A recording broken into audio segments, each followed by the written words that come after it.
10 bye 15 feet की ईंटों की दीवार बनवानी है, तो हमें पता करना है कि इसमें कितने सीमेंट बैग लगने वाले हैं, यानी कि सीमेंट की क्वांटिटी निकालनी है। तो कैसे निकालेंगे?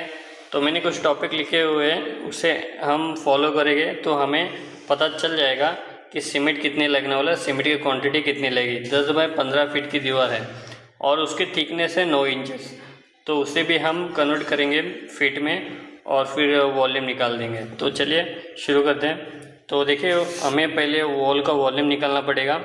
तो वॉल का वॉल्यूम निकालने के लिए 10 × 15 और 9 इंच की हमें थिकनेस दी गई है, उसे हम कन्वर्ट करेंगे फीट में।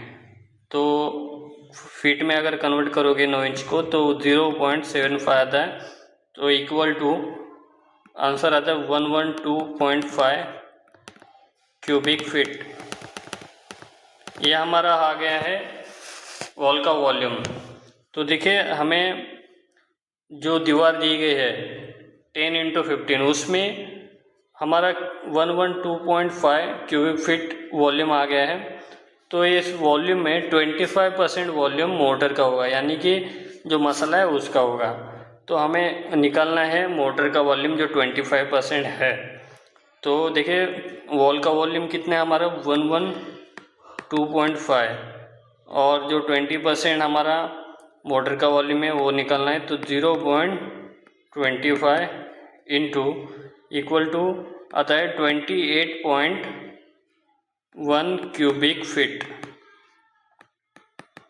तो ये मोटर का वॉल्यूम आ गया, यानी कि मसाले का वॉल्यूम आ गया, जो 25% होगा अपने जो वॉल का वॉल्यूम है उसमें। तो अभी हमें जो मोटर का वॉल्यूम आ गया है, यानी कि जो मसाले का वॉल्यूम है, उसमें हमें 30% वेस्टेज को भी ऐड करना है। तो हम उसे भी ऐड कर लेते हैं। हमारा जो मोटर का वॉल्यूम कितना है 28.1 into 1.3 equal to 36.53 cubic feet. तो ये हमारा मोटर का वॉल्यूम यानी कि मसाले का वॉल्यूम आ गया है। एक सीमेंट बैग होगी तो 6 सैंड होगी। यहाँ पर मैं लिख देता हूँ 1:1:6, यानी कि एक सीमेंट बैग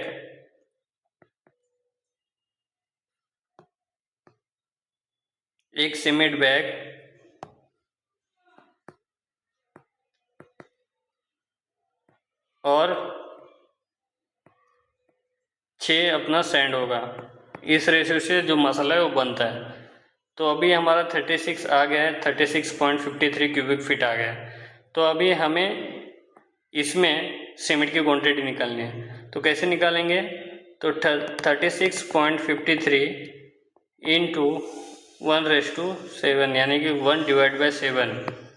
तो आंसर हमारा आता है दोस्तों 5.21, यानी कि टोटली हमें 6 बैग लगेंगे। तो फाइनल आंसर आएगा दोस्तों 6 बैग। ठीक है। तो 10 बाय 15 फीट की दीवार है जो 9 इंच की थिकनेस है, उसे बनाने के लिए हमें आएगा 6 बैग सीमेंट के लगने वाले हैं, यानी कि क्वांटिटी सीमेंट बैग की लगने वाली है।